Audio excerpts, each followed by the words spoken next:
चुनाव में जीत को किस तरह से देखा जा सकता है? इस चुनाव में जीत से ज़्यादा बीजेपी की हार को देखना चाहिए। बीजेपी के लोगों को, बीजेपी के नेतृत्व को यहाँ बिहार के लोगों ने, आखीपुर के मतदाता ने एक संदेश दिया है कि आपको बड़ी बहुमत से आपको सरकार बनाने का अवसर दिया गया है। उस अवसर को गंवाइए मत। उस सरकार का नेतृत्व किसी गलत आदमी को मत दीजिए। एक अच्छे आदमी को बिहार में बैठाइए ताकि बिहार में शिक्षा, रोजगार, पलायन की बात हो सके। बिहार में लोग तरक्की चाहते हैं। लगातार सिर्फ जंगल राज के नाम पर आप वोट मांगते रहे हैं, वोट आपको मिलता भी रहा है, और उसी जंगल राज के किसी एक व्यक्ति को भगवा रंग उड़ाकर अगर आप बैठा देंगे कुर्सी पर तो वो जनता को स्वीकार्य नहीं होगा। इसलिए बहुत बड़ी संख्या में जो भाजपा के समर्थक वोटर कार्यकर्ता हैं उन्होंने भी भाजपा के खिलाफ वोट दिया है। दूसरी बात, जो भाजपा का राजनीतिक अहंकार है, जो उनको लगता है कि हम चुनाव हार ही नहीं सकते हैं, और उन्होंने यहाँ तक कह दिया कि हम कुत्ता बिल्ली को खड़ा करेंगे तो भी जनता हम ही को वोट देगी, इसलिए जनता ने उनके खिलाफ वोट किया है। और तीसरी बात, जो भाजपा के जीते हुए सांसद विधायक हैं उनके मन में कहीं ना कहीं वो सब कॉम्प्लेसेंसी आ गई है। उनको लगता है कि जाति धर्म के नाम पर वोट मिले न भी मिले तो मोदी जी के चेहरा पर मिलेगा, किसी चीज़ से बात नहीं बनेगी तो लालू जी का डर दिखाकर वोट लिया जाएगा। तो उनको ये समझना चाहिए कि भाई किसी का किला सुरक्षित नहीं है। अगर आप काम नहीं करेंगे तो जिस जनता ने आपको कुर्सी पर बैठाया है वो जनता आपको कुर्सी से उतार भी सकती है। युवा वर्ग का झुकाव आपके तरफ देखने को मिला है। कुछ हाल फिलहाल की जो घटनाएं हुई, भरत तिवारी की बात करें या फिर जनजी आंदोलन की बात करें, युवा वर्ग आपसे जुड़ रहा है। भाई, जनसुराज में पहले से भी जो यंग लड़के हैं वो ज़्यादा संख्या में हैं। इसलिए हैं क्योंकि यहाँ का युवा जो है वो पढ़ाई, रोजगार और पलायन उसके लिए बड़ा मुद्दा है। वोट में वो कन्वर्ट नहीं हुआ था। संभव है हम लोग के संगठन में कमजोरी रही होगी, संभव है कि हम लोग उस समय बात उतनी मजबूती से नहीं रख पाए होंगे, 10,000 रुपये का भी असर रहा है। लेकिन जो युवा लड़का है जो बिहार के बाहर कभी गया है उसको दिखता है कि बिहार कितना पीछे छूट गया है। उसको जनसुराज की बातों में वो समझ है, जनसुराज की बातों में वो चीज़ दिखती है कि जनसुराज जो कह रहा है वो बिहार के हक में है, इसलिए युवा हम लोग के साथ है। बिहार का अरविंद केजरीवाल माना जाए? बिल्कुल नहीं। क्यों? क्योंकि हम हैं नहीं, हम प्रशांत किशोर हैं।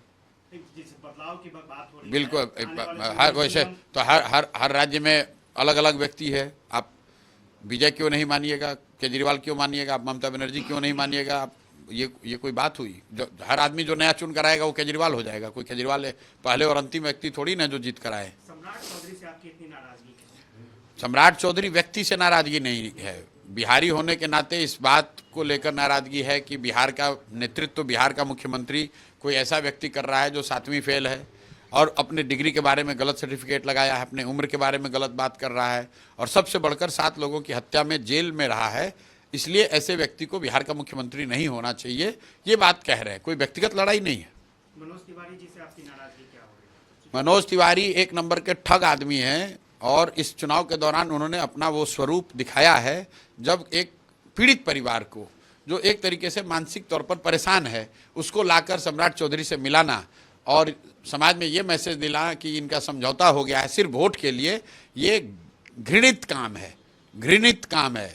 उस आदमी ने जो किया है वो घिनौना अपराध किया है। मनोज तिवारी को मैं चैलेंज कर रहा हूँ कैमरे पर, आकर उस परिवार को न्याय दिलवाओ, और नहीं दिलवा सकते हो तो जीवन में कभी बिहार में नहीं आना। बिहार दिल्ली नहीं है, यहाँ के लोग याद रखेंगे, और यहाँ तुम्हारे गाना लोग सुनते होंगे लेकिन आपकी बात तो नहीं सुन रहे हैं। अगली बार आओगे तो लोग दौड़ा कर मारेंगे यहाँ पर, और जाकर केस भी कर दीजिएगा कि हमको धमकी दे रहे थे।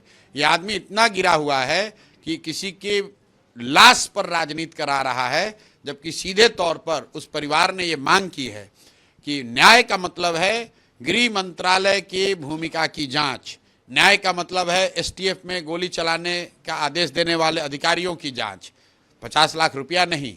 लेकिन ये व्यक्ति उनकी मां को लेकर आया, अगले दिन उनके पिताजी ने उसका खंडन भी किया है, और पूरे समाज में ये फैलाना कि परिवार ने समझौता कर लिया है, तो उस परिवार की छवि के बारे में, उस परिवार के चरित्र को इस व्यक्ति ने दागदार करने की कोशिश की है। ये घृणित काम है, और इसीलिए जनता ने इतने जहाँ जहाँ मनोज तिवारी प्रचार किए होंगे शायद भाजपा को सबसे कम वोट आया होगा। अब तो जेडीयू के लोग बोल रहे हैं कि अगर नीतीश जी रहते तो शायद आप नहीं जीत पाते, उनकी कार्यशैली थोड़ी अलग थी। वो ठीक है, वो उनका अपना आकलन है, उनका विषय है। क्या होता तो कैसे होता, नीतीश जी होते तो आज वो भाजपा के साथ होते, ये कौन गारंटी है? नीतीश कुमार के काम को तो मानते हैं ना बेहतर? भाई फिर वही बात, ऐसा होता तो क्या होता, ये तो इसका तो कोई मतलब नहीं है। नीतीश कुमार जब थे तब तो नीतीश कुमार हमारे साथ, हम नीतीश कुमार के साथ थे।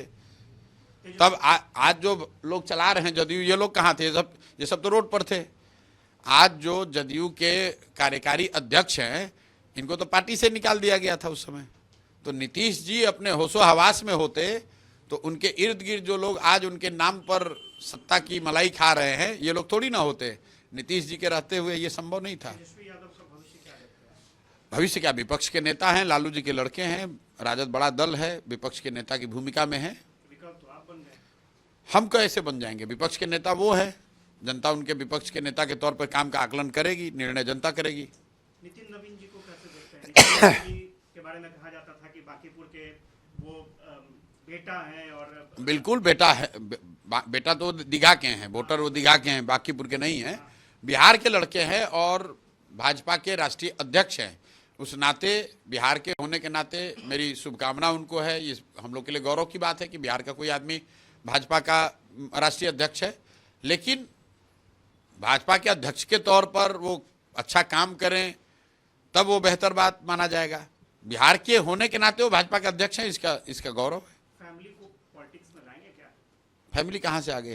हमारी फैमिली, हमारा एक बेटा है 10 साल, वो तो हॉस्टल में रहता है, पत्नी डॉक्टर है, दिल्ली रहती है, हम तो अकेले रहते हैं। अच्छा, महागठबंधन या एनडीए कभी ऐसा भविष्य में सपोर्ट करने को लेकर के? ऐसी कोई व्यवस्था बिहार में अभी है नहीं।